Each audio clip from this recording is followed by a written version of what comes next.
Hello and welcome to Highway to Hoover, a production of SEC Extra at D1Baseball.com. I'm your host, Joe Healy, joined, as always, by my good friend and co-host, Mark Etheridge.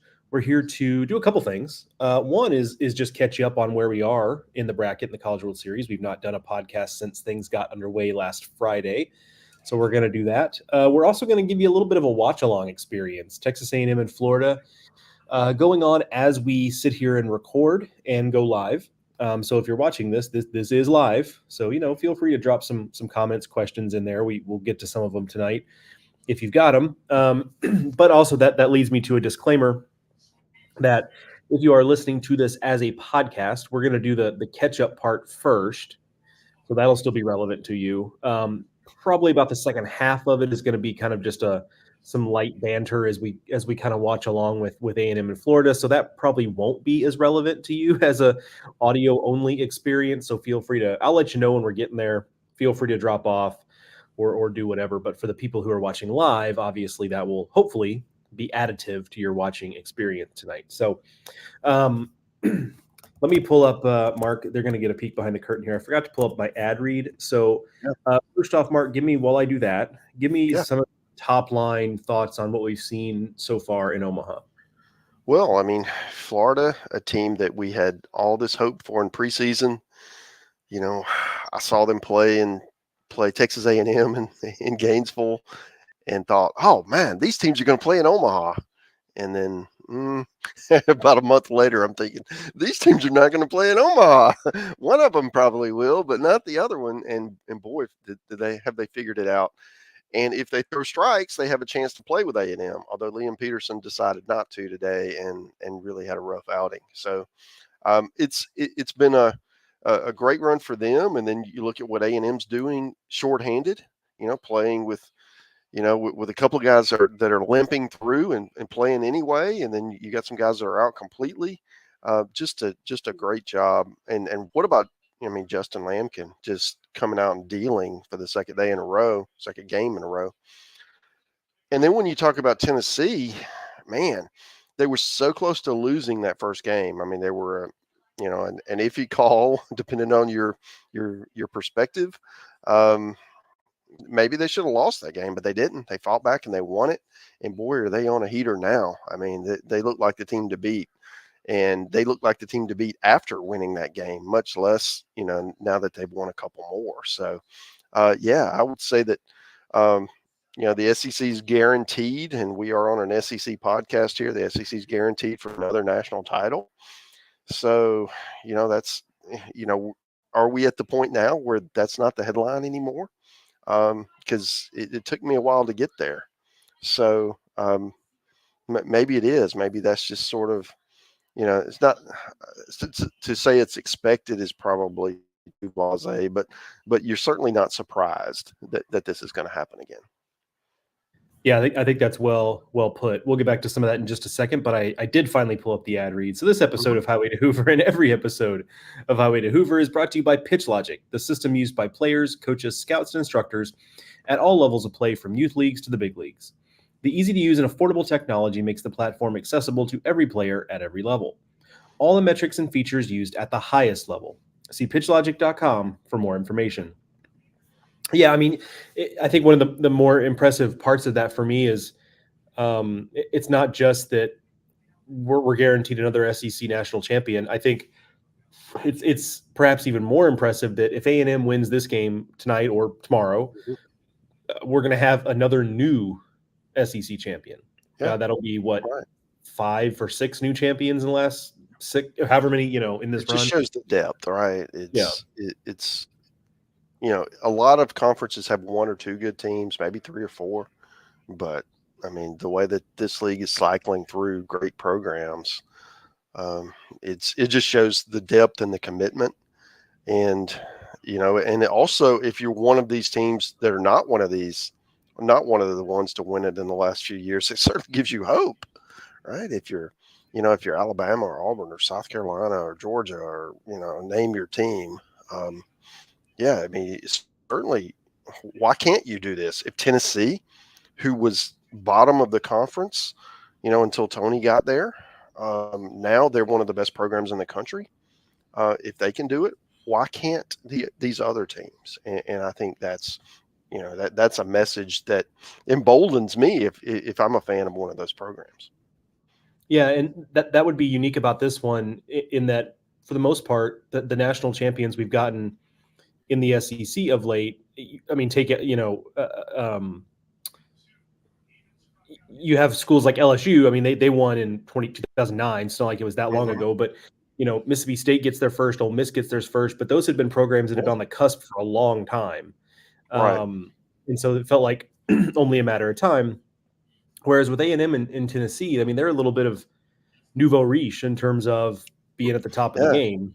I mean, you mentioned Tennessee's downturn. A&M obviously still relatively new to the SEC, but their entire history has kind of been the occasional Omaha appearance, always pretty good.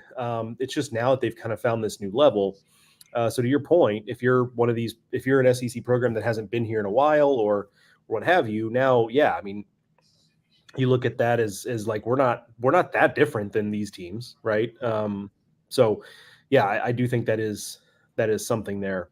You make the right hire as a head coach, you get the right assistants on board, and you have the support, from a administrative standpoint, from a facility standpoint, and these days from an NIL standpoint, and you can absolutely get to where these teams are if the chips fall just right for you. Yeah. Certainly relative to the ACC, a good College World Series for the SEC. SEC teams went 5-0 against ACC teams. Every SEC team won a game. Kentucky's the only SEC team out as we sit here today. They went 1-2, and boy, they got out of here in a hurry. Mark, funny enough, so I covered that early game today, and I walked from the park to go get some lunch, and so I get some lunch. And then I'm walking back to the hotel, and Kentucky's staying in the same hotel where I'm at. And as I'm walking up to the hotel, I see them loading the bus. And I know the bus came separate because they flew. So I'm like, okay, maybe it's just like the support staff are loading up the bus and they're just going to get all the big luggage out of the way and the team will leave tomorrow. Nope. Minutes later, I saw the rest of the team filing out, and Rogers did some flight tracking for me, and he found that their plane landed in Lexington about an hour ago. Like, they are already home. So they woke up this morning with a chance, to go to a bracket final and push this thing to another day, and now they're going to sleep in their own beds tonight. That is a whiplash of a turnaround. Certainly. I mean, just your realities change so quickly, with honestly, and it all happened in that first inning. I mean, they were out of the game in the first inning, and it just goes to show you how quickly, your life goals shift, or they can shift, right? Yeah. So I just think about those players, and like, I know, I keep a pretty tidy hotel room. I'd like to think. Now I'm not going to spin my camera around and show you, but I keep a pretty tidy hotel room. But still, like, if I had to leave my hotel in like an hour, like, I would have to kind of scramble to, like, get everything packed up, right? And that's more or less what those players had to do. I seriously doubt they left the hotel this morning to go to the ballpark. Like, no, I better go ahead. Right? No, better go ahead and pack you don't pack. You're thinking you're playing night, right? Right. So anyway, weird deal. But Kentucky 1-2. I'm working on a piece now that I've kind of been taking my time with to kind of encapsulate this CWS run, because it's certainly not lost on everyone involved. I mean, this is a program changing Omaha run for Kentucky. No longer will people be able to say you can't win here. This is a place you're never going to win big. Now, will they do so as consistently as LSU and the others in the league that are at the top? Like, maybe not, but you won't ever be able to say, like, you just can't win big here. Also, relatedly, it used to be the kind of place people said, the fans just don't really care. Well, like, I don't think you can't say that either anymore. Like, I mean, they were pushing 8,000 people in that super regional. So you can't say that anymore. So, I mean, they've changed a lot about the way we think about Kentucky baseball. And okay, they didn't make as deep a run as they wanted to here, but nothing but an unmitigated success. for Kentucky this season. So they left with their heads held high. That's the feeling I got about it. And I think that's exactly how they should be leaving here. Yeah.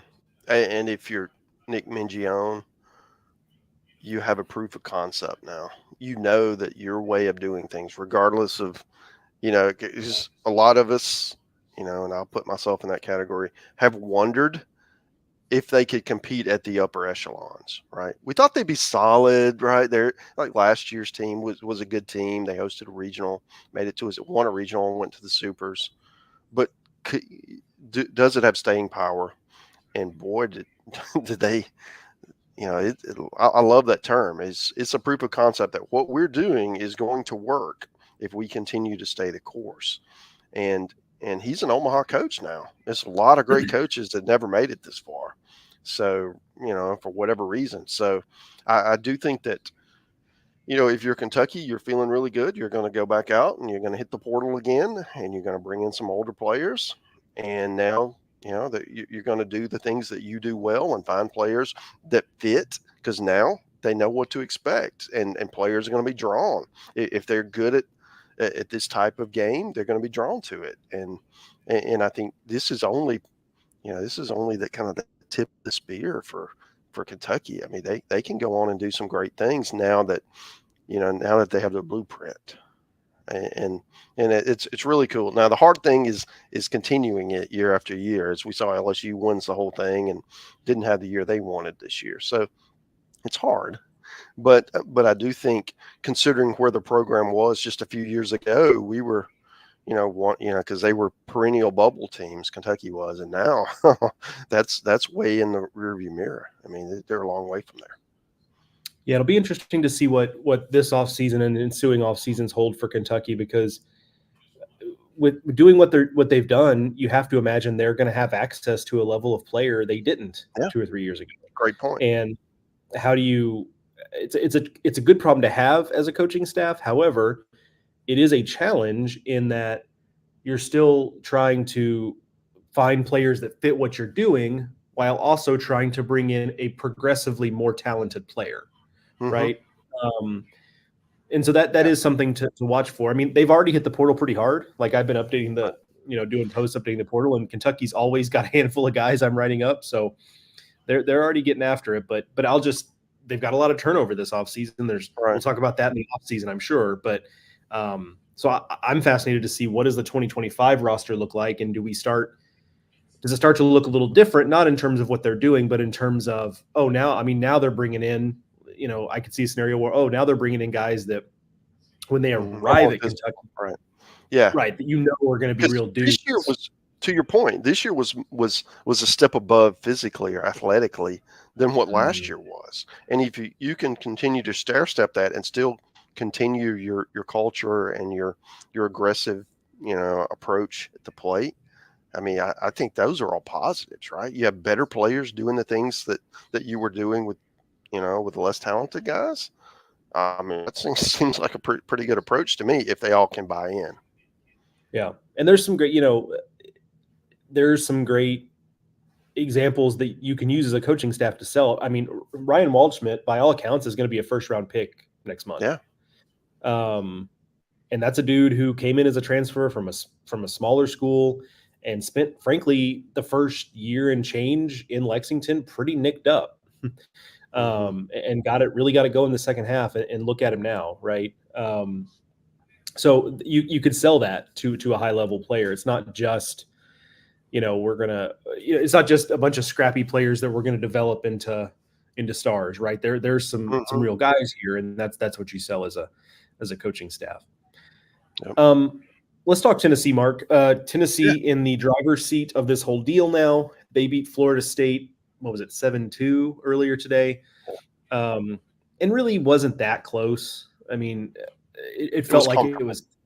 Yeah, I felt like it was 12-2 or something. Mm-hmm. Florida State didn't come out sharp. Florida State did kind of steady the ship a little bit halfway through the game, but just could never get enough going offensively to truly get back into it. And ultimately, Florida State's been so beat up on the mound. They did all they could on the mound. They just didn't have enough to get it done. They kept recycling the same arms. And when you do that against Tennessee, you're you're going to get burned. That's just So was Jamie Arnold unavailable? I mean, I kind of yeah. So expected to see. Link Jarrett said in the post game, and kudos to him for thinking about it this way. He told the media after the game that Jamie Arnold wasn't ready to go, and they weren't going to push it. Yeah. Which kudos to him for protecting the kid. Yeah. And also, I think there's a competitive way to describe it, which is that, look, like they were going to have to win 2 games. And so maybe he's not ready today, but he might be tomorrow. And if you're going to have to win 2 games to get this thing, then you might as well just wait and see. So, but yeah, so it took a while for Florida State to find the right arms, but they got some good work from Joe Charles that kept them in the game ostensibly, but ultimately Kentucky just basically gave Florida State one long stiff arm all game and kind of kept them off of them. And now they're in a situation where, they've got a day off. They're going to come back Friday or Saturday, excuse me. They got a couple days off. They're going to come back Saturday, and they're just going to be able to basically just play this fully straight loaded. up. Yeah. I mean, if you're going to beat Tennessee, you're going to need more than 2 solo home runs. I mean, that's just kind of, that's what Florida State did. And so Xander Sechrist turned in another great performance. And with that, he's able to.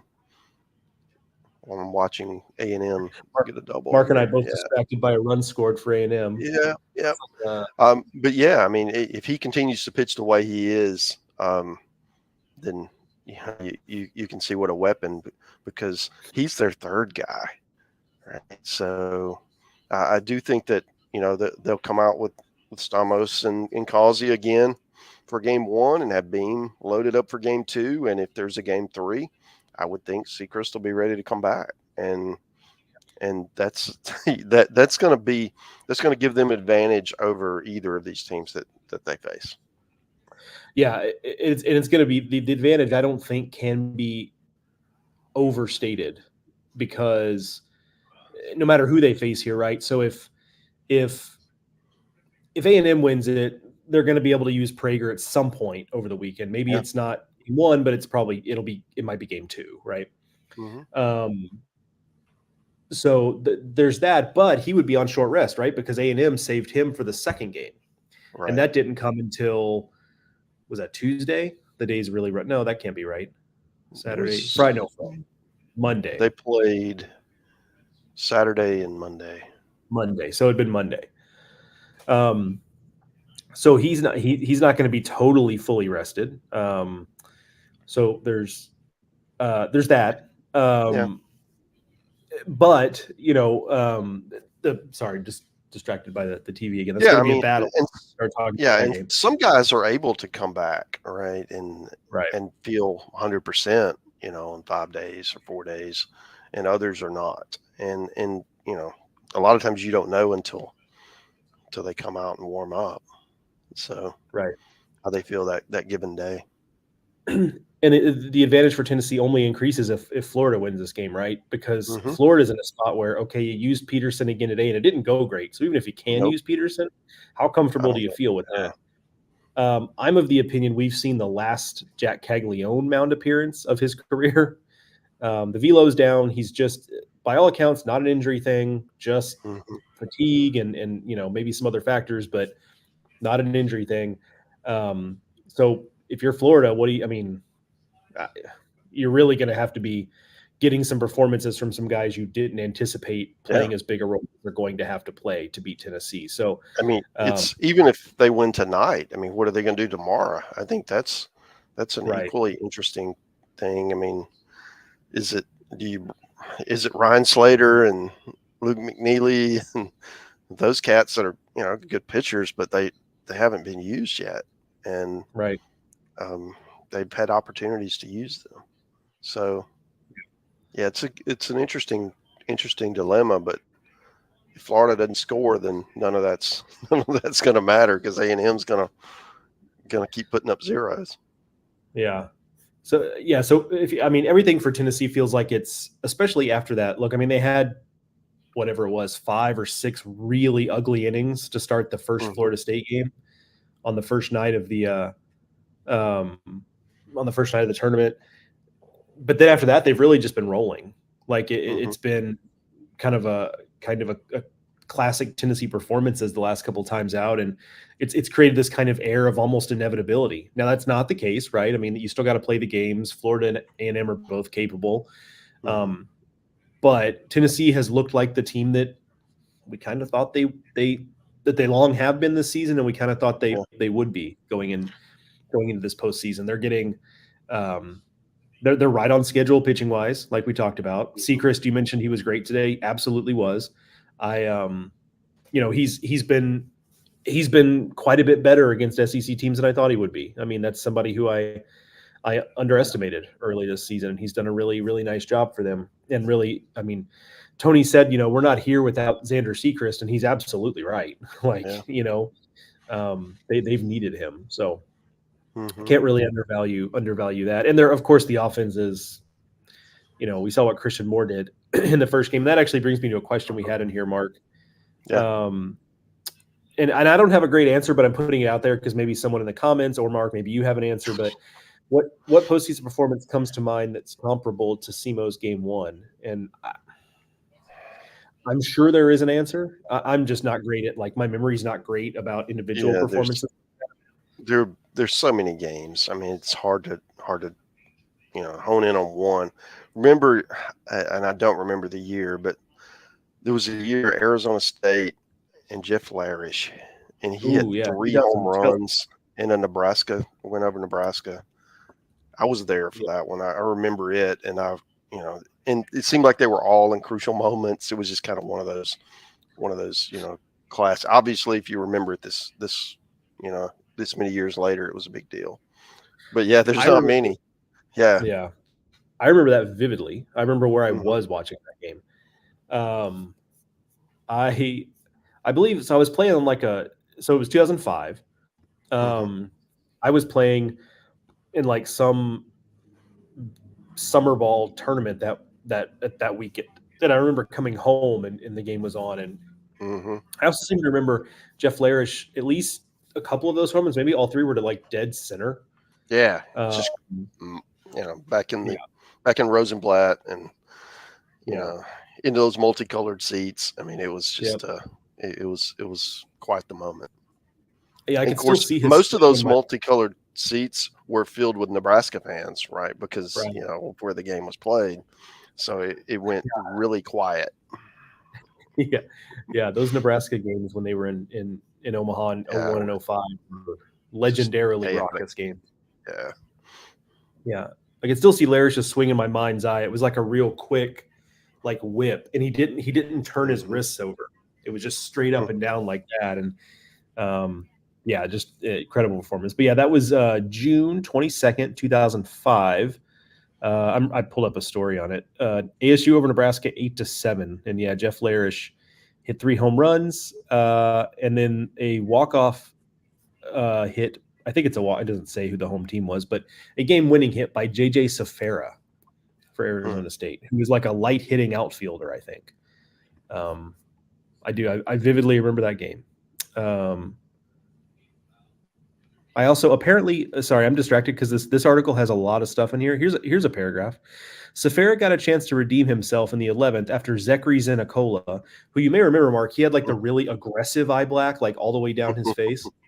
Who was taken out of the batting order shortly before the game due to chronic nosebleeds. Oh, a pair of shutout innings. Now, what are we doing? Chronic? He's just so jazzed up that he's just making his nose bleed. Interesting. They couldn't have just shoved tissues up his nose while he was. Anyway, I'm glad you took us down that rabbit hole, Mark. So it's a good question. If by all means, if anybody watching has any other great examples, feel free to put them in the comments. But I think that's a great answer there, Mark. Let's comb through some of these comments real quick.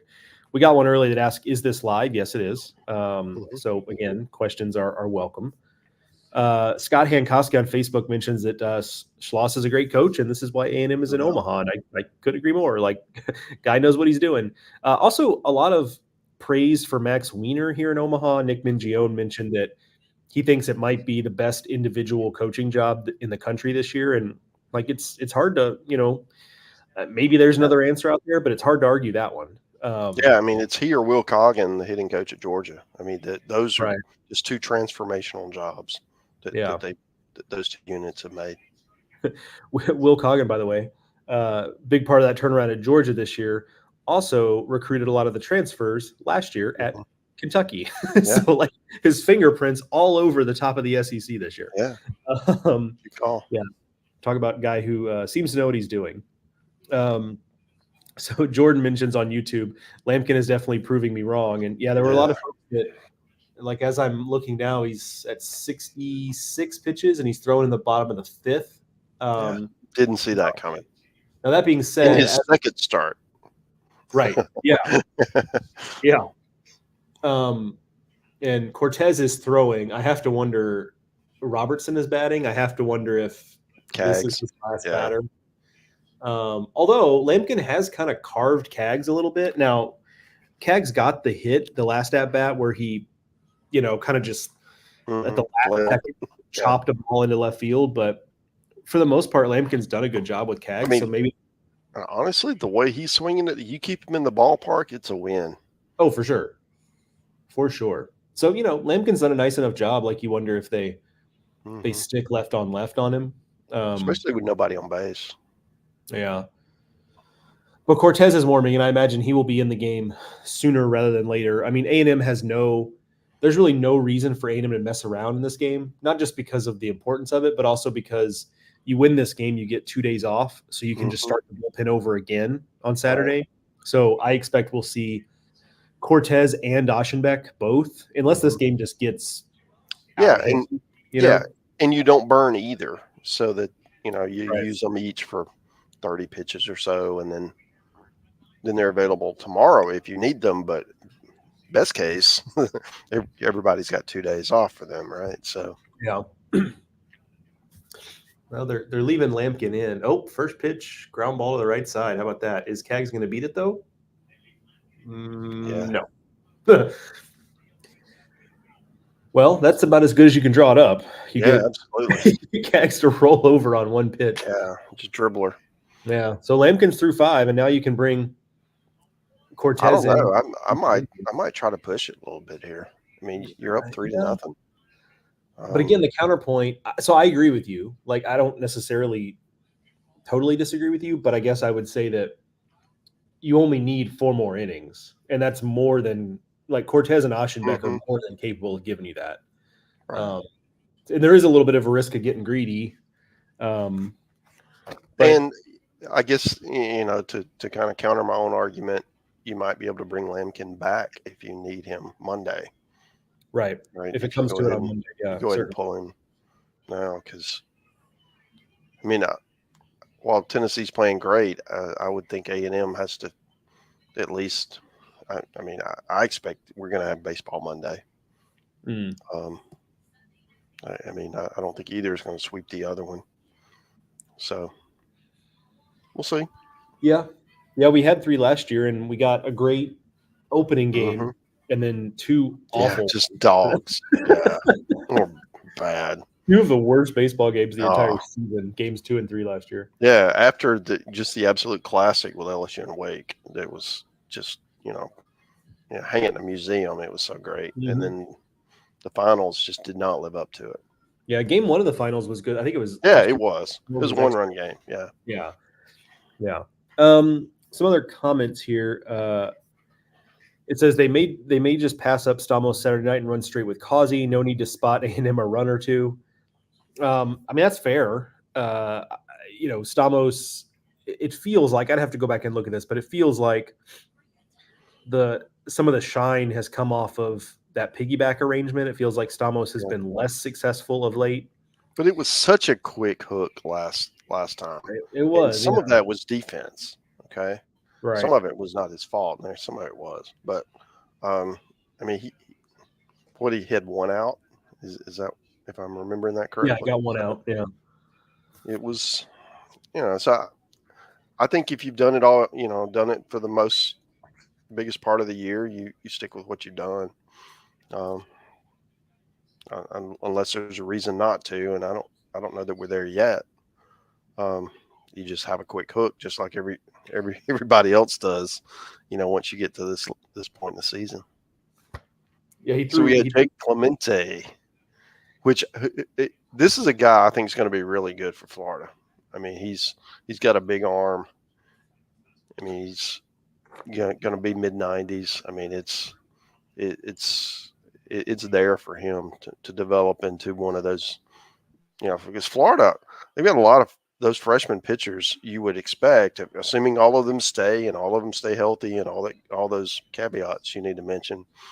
They could have a really good staff next year. yeah, I think it's the lineup is going to take a step back next year. Mm-hmm. I mean, how does it not, right? I mean, Right. you're losing a generational player who, by the way, we haven't mentioned. He had his 75th home run earlier today that broke Matt Laporta's program record, which is impressive in general, but is even more impressive when you consider that Kaggs has really only had 2.25 years batting. Agreed. So, and Matt Laporta played 4, didn't he? He Mark? did. Yeah. So take that, Laporta. No, I'm kidding. Matt Laporta was a great player at a different time in college baseball, right? Like, it was a still little tougher fair, to hit homers. Yeah. right? And it was, it was before the BB core change, but it was not as offensive as it is now, I don't think. Leadoff walks will kill you, Mark. Just a note there. Mm-hmm. And I don't ask William Peterson. Yeah. I don't totally love going back to Clemente here, if I'm honest. When you have a full complement, like I know you don't just want to completely, like I guess I'm not entirely sure. I mean, they're losing, but this is your whole season. I'm not entirely sure why Brandon Neely's not in this game. Yeah. I think Clemente's got his trust, and you hope that he can get you an inning so that you don't completely toast Neely for tomorrow. Yeah. Still, I guess, he does trust Clemente, he being Sully, of course, does trust Clemente, but man, I'm always just a little bit dubious of bringing a guy back who pitched earlier the same day. Like how can he possibly be as sharp? So, especially a power guy. I mean, a lot of times the touch and feel guys are better when they're tired, right? The ball tends to dip a little more, but that's not him. But you're bringing a point out. We got a little bit sidetracked there, but offensively, Florida is going to take a step back next year. It's not just Jack; it's also Colby Shelton. Yeah, is going. He's gone. Yeah, is going to be drafted. Let me look at the lineup here. You've got some maybes. Yeah, Kurland should be back. Cade Kurland. If you know, you know. Yeah, he'll be back. There's some like I said, there's some maybes here. Yeah. Luke Heyman and I guess Tyler Shelnut is done. He's a senior, so he's gone. Senior. Yeah. So Donay will be back, but it's like, what do you get from Donay, right? It's a lot of swing and miss, but boy, when he doesn't miss, it can go a long way. Yeah. There are some folks who I've talked to who know the game, who are insistent that Brody Donay might actually be a better prospect as a pitcher because he's just got like a cannon arm. Yeah. And the swing and miss, his level of swing and miss is untenable in pro ball. That's just a fact. Now, his power is also the kind of deal where it wouldn't take him cutting down the swing and miss that much to intrigue scouts, but it is going to have to come down. Yeah. So, I mean, he needs to come back. I mean, that's the way that rolls. Right. But the pitching, you mentioned the pitching, and yeah, so you're obviously getting back, Liam Peterson and Luke McNeely, guys who had pretty big roles here, and Clemente too. But you've also got, I mean, they threw Philpott earlier today, talented freshman there. Grayson Smith is a talented freshman. Robert Kate Satin Fisher will return. Right. So there's a chance that, I mean, the lineup is going to take a step back, but the pitching staff might take a big step forward. Yeah. Like and Coppola could return. Right. And yeah, he exactly. Could be a dude. Right. Does Coppola take a chance on, hey, if I come back and I'm a Friday guy next year, could I be a first round pick? Yeah. As it is, I think he's a guy that somebody takes a flyer on. Oh yeah, he's gonna be drafted in probably top 15 rounds. Yeah, and I think there's a chance. Maybe top 12. Yeah. Yeah, Mark and I are not draft experts, but I do think there's a chance that he gets taken earlier than you think and gets paid more than his slot. Because if you watch what we saw today, Yeah. and you think, what does he look like a year from now when he's totally back? That's intriguing because it was, fastball up to 90, 94, 95. It was the spin on the fastball is elite. It's like 2,600 RPM, which on a fastball is like through the roof. And the fastball's moving all over the place because he's left-handed, and the ball out of a lefty's hand just moves all over the place. Ben Cooley on X says top 10 rounds, and I honestly think, I think somebody's taking top 10 rounds. So that's, but yeah, your larger point is well taken and absolutely spot on. That Florida's pitching staff actually stands to be quite a bit better next year. Now, not all of those freshmen are going to take a step forward. That's just not the way it works. But if enough of them do, I think they're really going to be cooking with gas. As we speak here, Sully going back to the mound. Yeah, he is not happy. He never looks it on his mound visits, to be honest. Yeah, he's definitely got his game face on. Pretty intense guy. Let's see. I'm not sure. I since I haven't been staring at the TV, I don't know if they even have anybody hot. So Neely and McNeely are both warming in the pen. Okay, yeah. See, yeah, they just showed McNeely. Well, yeah, it does look like a change. Yeah, because they were doing that thing where they were just standing out there, not talking, just waiting for the umpire to come break it up, and it looks like it's going to be Brandon Neely. Because it looked like he was walking toward the bullpen door.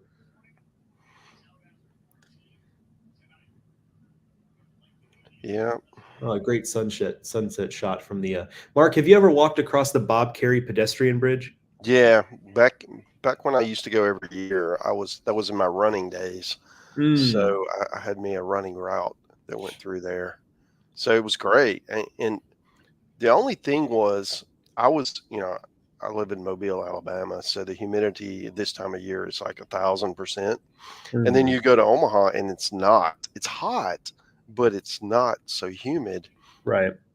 And I would start out, and because it wasn't so humid when I was running, I would just go way, way faster than I should. And then, 3-4 miles into it, I'm like dying because of my pace is way fast. I've outrun my pace. Yeah. So it took me a few times to realize, okay, dumbass, don't do that. Right. Because the humidity is what's causing you problems here. So, but yeah, to your point, yeah, I always liked running across there, and Omaha is a great, it's a walkable city anyway. At least the downtown is. So, right. If you like to walk, if you like to run, it's a great place to be. Yeah, if you've never been if you're watching and you've never been to Omaha, or you haven't done it, the Bob Carey pedestrian bridge is the bridge you can see outside the stadium there, and it goes to Iowa. Right, it goes to Iowa. On the other side of the bridge, you will be in Iowa. There's like a halfway point on the bridge they have marked out there. They're actually they're building a because as it is now, to pick up the bridge, you have to go like a couple blocks behind the stadium. They're building a bridge kind of between the stadium and the basketball arena, that is going to catch the bridge, so you can walk up to the bridge from that side. Yeah. So that'll be cool. There you go. A little bit of Omaha factoids for everybody watching. Let me, as Brandon Neely is in the game, just to confirm there. Here's the most important comment we've ever gotten. Jeremy McCollum on YouTube says, Joe, thanks for answering my question a few weeks ago when I caught the end of the show. That was on Weekend Waypoints. But here's the important part. You need a raise. I'll tell your bosses. Thank you, Jeremy. I wanted to make sure I got that on there. I'm going to screenshot that. He also asks, and Mark, you can filibuster for a second on wherever your brain wants to take you, because he asks thoughts on how the Hogs are doing so far in the portal. No big fish yet, but pretty solid pieces, in my opinion. I'm going to go look at who they have in the portal so I can answer that question in a cogent way.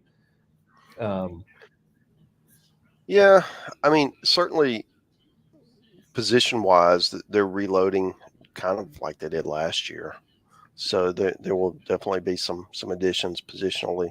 I think the question will be, from a health standpoint, the guys that were injured, what you get from them next year on the mound, and then just understanding, because Arkansas's at a point now where it's, those teams at the top of the stratosphere, like they are, you're going to have a new roster every year, and you're going to be able to go out, and people want to come play in your program. So it's trying to find the right fits, trying to find the guys who can help you. And I mean, and honestly, when I look at the portal and I see the guys that the teams are adding, and we have a home run.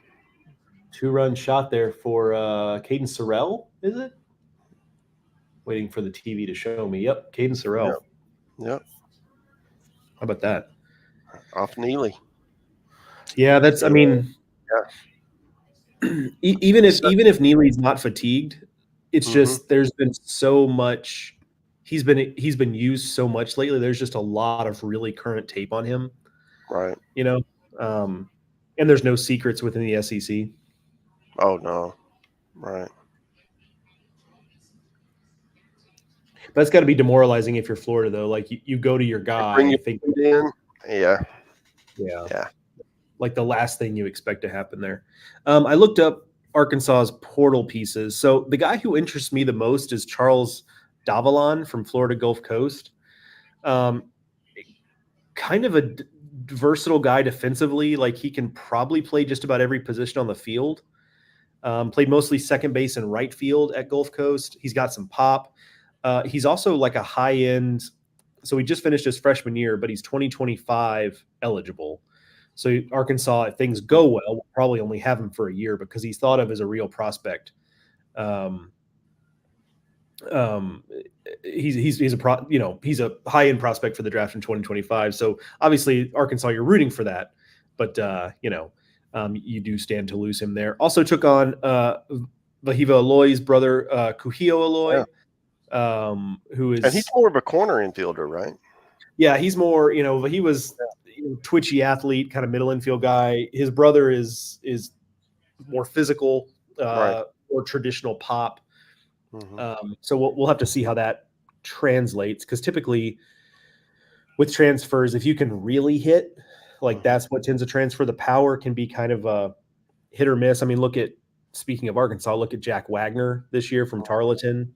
Just never, just never quite clicked for him. So they also took, where did it go? What's his name? Because I'm just learning these names. Carson Hansen from Milwaukee, who has good numbers. I'm not going to pretend to know a ton about him yet because they just got him committed. And they also just got a shortstop who is exquisitely named Maximus Martin. Oh, of course he is. From Georgia State. And look, I'm here for Maximus Martin being in the SEC. So I would say to your question, Jeremy, I like that they're leaning heavily on reshaping their position player group, and I think there's potential there.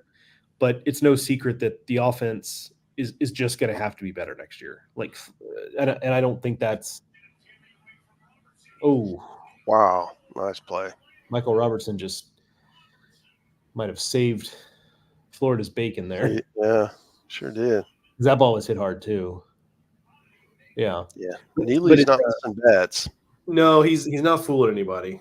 We'll have to see if he settles in. But to finish the thought on Arkansas, it's just that they're just going to have to be a lot better offensively, and that's not us being look at us super smart guys. Like anybody with eyeballs can see that.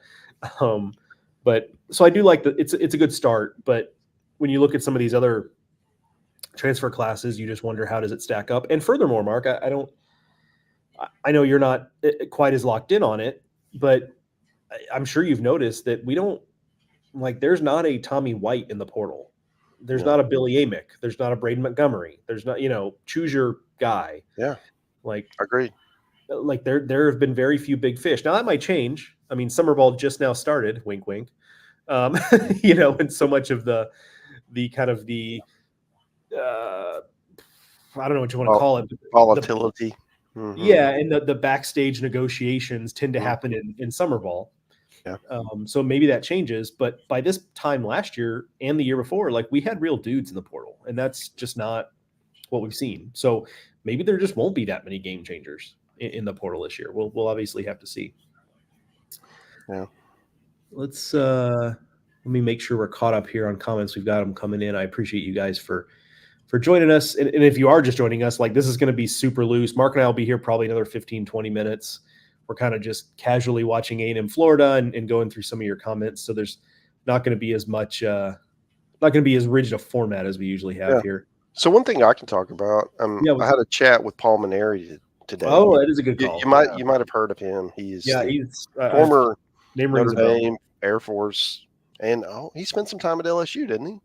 And now he's the new coach at South Carolina. So we had wide ranging topics all over the board, and I'll have a story on that.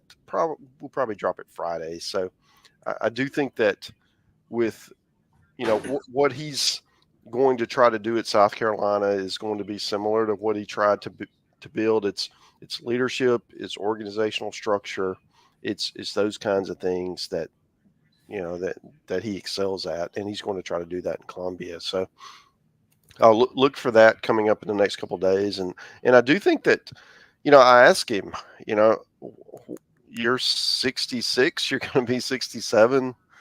By the time the season starts, while he's not old enough to be president, he can it certainly have some questions about, how is he going to be able to hold up with the rigors of SEC baseball, which is way harder. So, and he had some good comments on that and talked about some of his, what he's done from a health standpoint that caused him to step away from LSU, what he's done to get past that. And I think people will they'll enjoy hearing and reading about that. Yeah, I will too, frankly. I did catch a glimpse of Paul Maneri in the lobby of my hotel earlier this week, but I didn't get a chance to chat with him because he was surrounded by an entire group of people who wanted to shake hands with him and say hi to him. And So I mean, cool to see him back in the league. I mean, I understand some of the apprehension from South Carolina fans, but it is just kind of nice to see Paul Maneri back in the league and back in the game. I think he's one of the folks that just super well liked around the league. I mean, he's from a media standpoint, he's really open and candid, which we enjoy. Yeah, we're used to the opposite.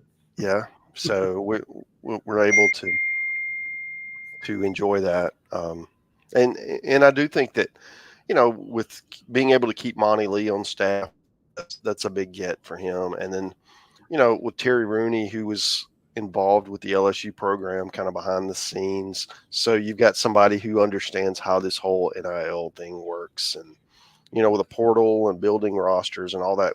While Paul was away, quote, away for 3 years, all these different changes in our sport happened. So that's, we talked about that. What's the plan to kind of get back up to speed, right, and be able to hit the ground running on that?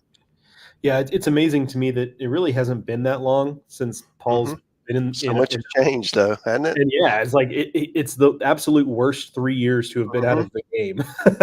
It's totally new deal. But people tend to underestimate not just Paul Maneri, but I think anyone that has his type of personality, anyone who's his type of personality, which is understated, soft-spoken, and also anyone of his age bracket, like tends to get underestimated.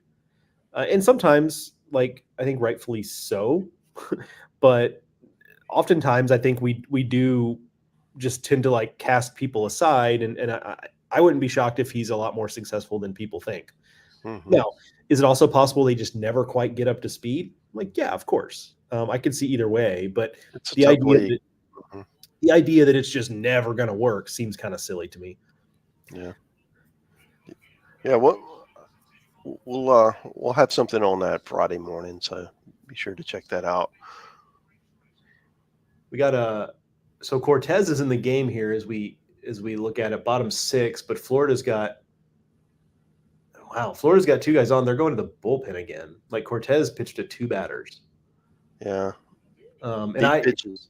Yeah, you and I were kind of deep in conversation there, so I didn't see if like he just wasn't I mean, clearly he wasn't effective if there's 2 guys on.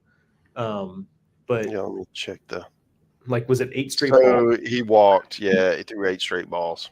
Oh, geez. So not great. But Josh Stewart's on his way in. Now, I have to assume that Josh Stewart, they're hoping, is a bridge guy to, I assume, Oshin. Yeah. But you're just trying to steal some outs here, basically. Yeah. And honestly, I don't. Yeah. I don't hate moving away from Cortez because it's kind of like, you know what? Maybe you just don't have it today, and instead of fighting it, like, let's save some of your bullets because you're guaranteed tomorrow. Right. You're at least going to have a game tomorrow. Goes off the rails, he can come back and help you. Right. Yeah. So I don't hate moving on. Let me catch up on some comments here, Mark. Man, got to scroll back. We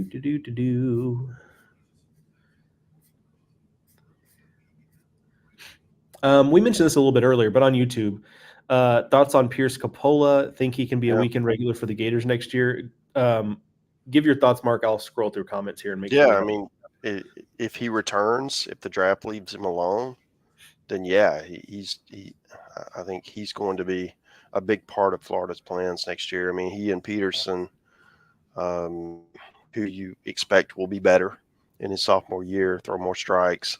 And then, you got Luke McNeely. What are you going to do with him? You got Jake Clemente. I mean, you've got some options. Cade Fisher, you would assume, will be back for his draft year.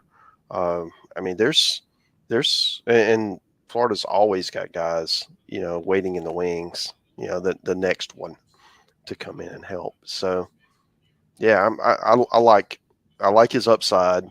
It's just a question, if you're a Florida fan, or is he coming back next year? Or will he be playing pro ball? Speaking of, we got a question from David Erickson on YouTube, who is our a regular on Weekend Waypoints. He is also, interestingly, a Nebraska fan who checks in quite a bit. So I appreciate that. Thank you for having us in your fine state, David. But he says, speaking of South Carolina, not SEC, but how much could Kingston elevate Creighton? Interesting hire there. I like it. Yeah. I do too. I mean, I know that South Carolina fans weren't a lot of them weren't real thrilled with Kingston, but I felt like he was a good coach. Maybe it just didn't fit there.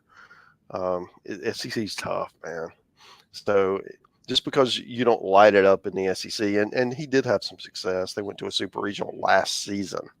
I do think that Mark's going to do well somewhere. And now that he's at Creighton, there's no reason why he can't elevate that program and taking back to, being a regional club and competing in what has turned into a pretty good league.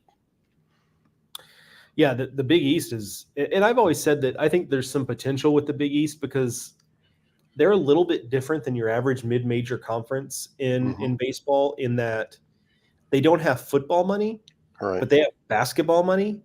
I mean, it's some of the biggest names in college basketball, right? It's it's UConn and it's Creighton, and it's Villanova and it's St. John's, and again, that's not football money, but it's better, that their basketball money is better than most mid-major conferences money from anywhere.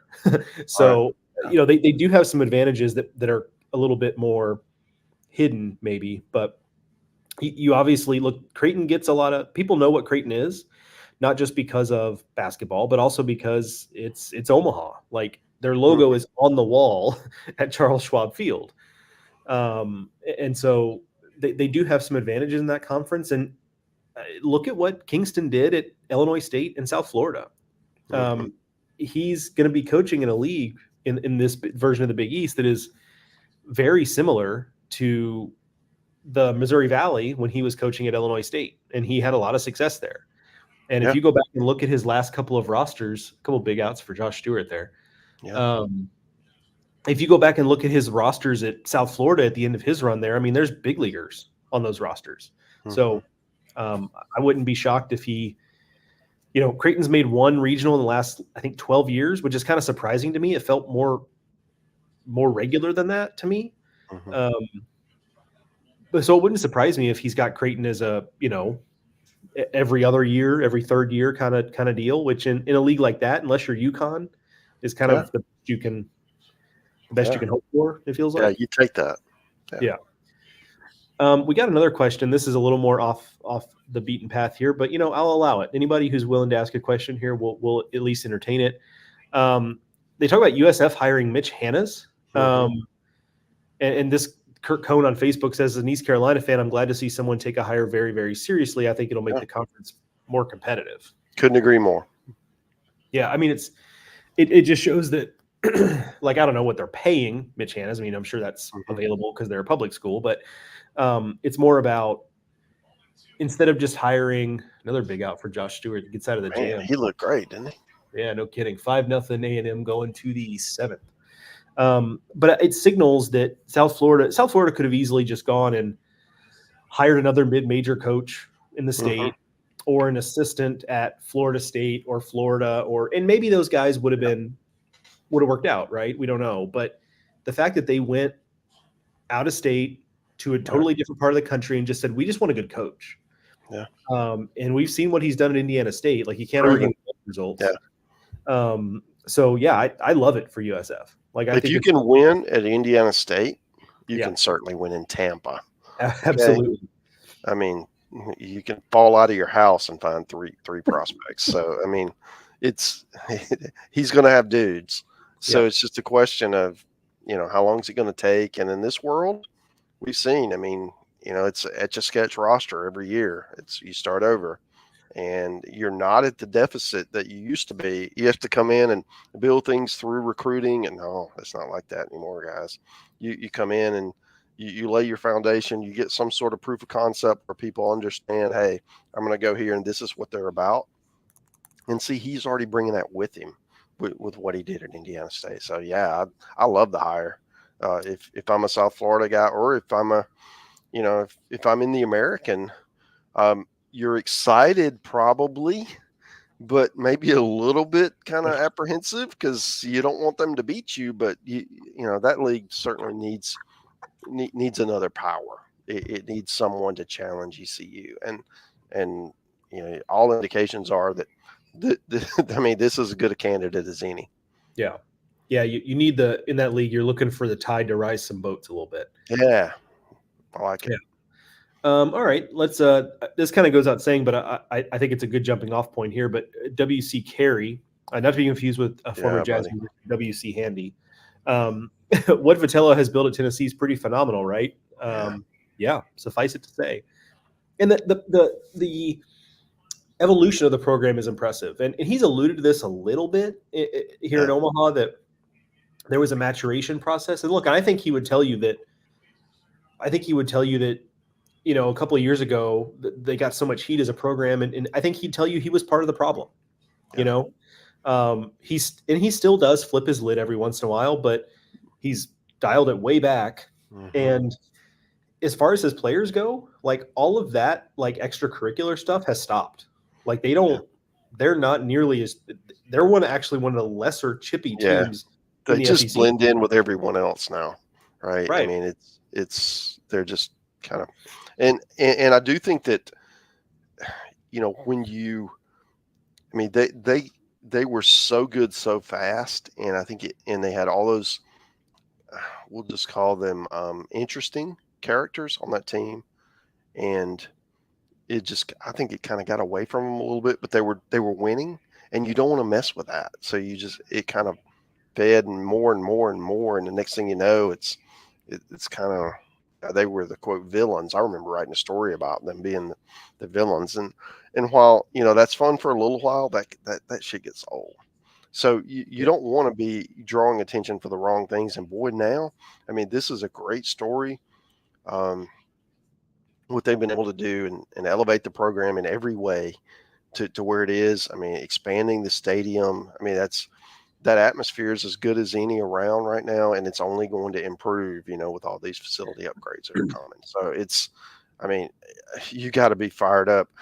not only for this year, but for years to come. If you're a Tennessee fan, because you're not going to win the title every year, but you're going to have a lot of great moments supporting that program. Yeah. A special shout out to on X Ben Cooley and Daniel Driscoll going back and forth in the comments there. They've Fire and Fast and Furious keeping keeping the chat pretty active. So I appreciate you guys and involving other folks there. There was another question. Where did it go? Oh, yeah, here it is. So David asks, as an SEC outsider just learning about Max Weiner this postseason, is he a hot name for a head coaching role in a year or two? I mean, he's 29, right? Anytime you do what he's doing, Mm-hmm. I mean, the answer is yes, but go ahead, Mark. Yeah, I was just going to say, yeah, absolutely. He's going to be on some short list. He's got a really good job right now. You're the pitching coach at A&M. They're going to be really good as long as Schloss is there. So it's going to, I mean, I'm not going to speak for him, but it's going to take a really good spot, really good opportunity to pull him away. That's a great point. And the other thing is that because he's so young, I don't necessarily have any issue, or I wouldn't if I was an AD, hiring a young coach, like a coach that young, because, who's to say he's not the right guy?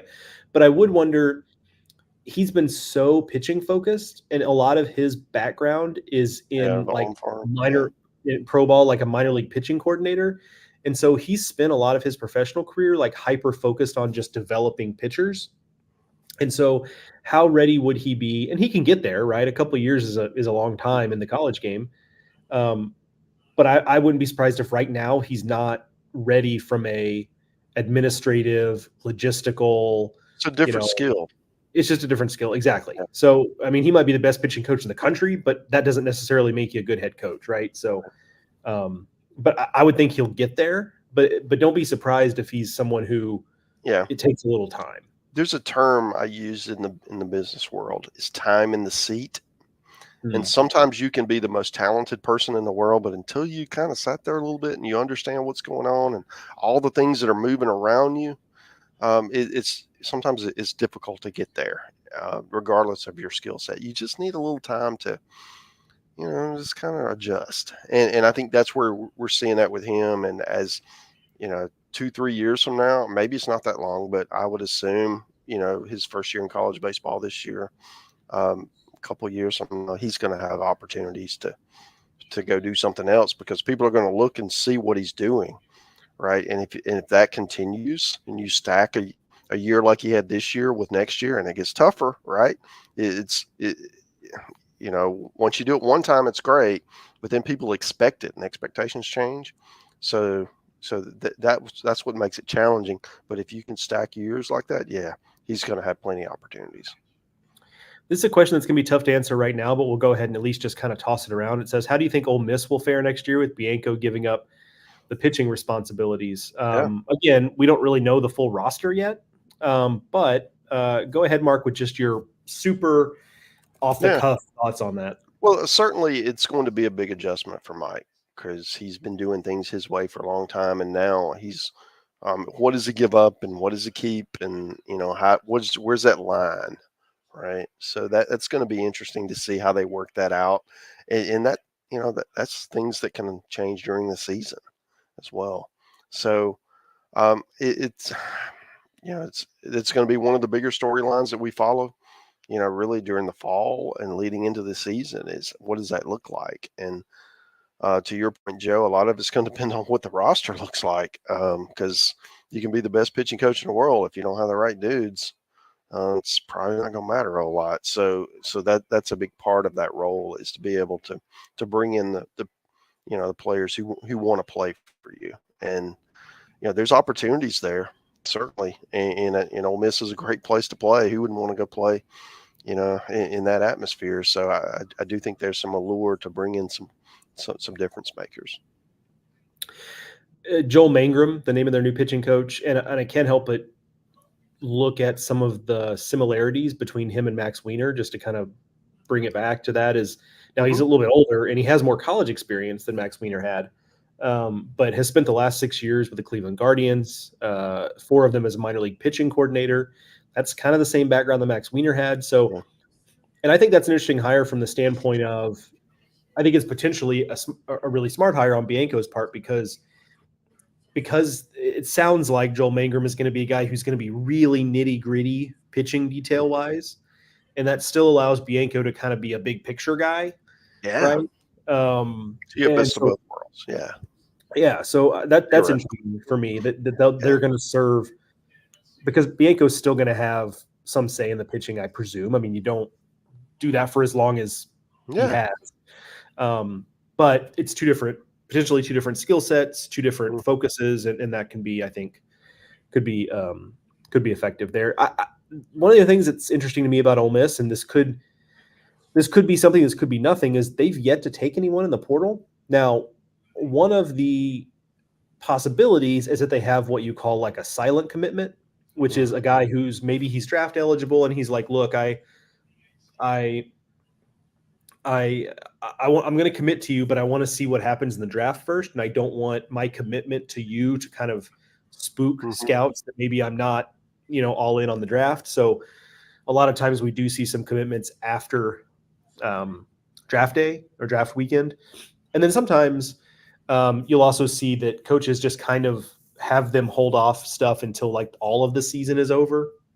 So it doesn't mean they don't have anybody, but I do think it means if they do, they don't have a ton. And so I'm not necessarily passing a judgment on that. It just is an interesting approach when you consider last year they went pretty heavily into the portal with mixed results. So is this a change in philosophy, or is there another reason for it? Time will tell, but I do find that interesting. Yeah. It's also interesting to just see the different approaches programs are making. I mean, Georgia, LSU, very active in the portal. And then you got a lot of teams that are kind of in the middle, and then you have Ole Miss, and maybe there's a couple others that have been slower to bring in the early commitments. Not to say they won't end up with the same amount as the others, but it's you go to our transfer portal, and just sort it by destination team, and look at the SEC teams, and you'll see what we're talking about. Yeah, I've described it, and I don't mean this as a criticism because at this point you can't argue with the results because they were excellent this past year. But Georgia is taking what I like to call the Noah's Ark approach, which is like two of everything. I mean, they're already up to, I don't know, they're pushing like maybe 10 dudes in the portal already. Yeah, already. Yeah, so they're really getting after it. And Kentucky, I mean, Kentucky's been here in Omaha, and they've got a bunch of guys too. So they're working hard. The devil works hard, but recruiting coordinators in the portal work harder. So had to have been a chaotic time for the Kentucky coaching staff to get all of that done. Mark, I think we are pretty much caught up on the comments here. Mark, any other thoughts before we sign off here? Bottom 7, Florida, Texas A&M. Josh Stewart's still on the mound, but any final thoughts before we let people go? Yeah, I mean, we're going to have another All SEC CWS final. That's for the rest of the country, they're kind of like, oh man, not again. But for those Highway to Hoover listeners who eat grits and drink sweet tea, it's going to be more of the same, right? Just like this is where the best baseball in the country is played. So, and that's I think it's been that way most of the year. If you look at the top of the polls, you look at the top of the postseason projections, you look at what RPI, any metric you want to pick, it's been that way. And I'm just seeing now that I don't think anyone's surprised that this is going to end up the way it is. Yeah,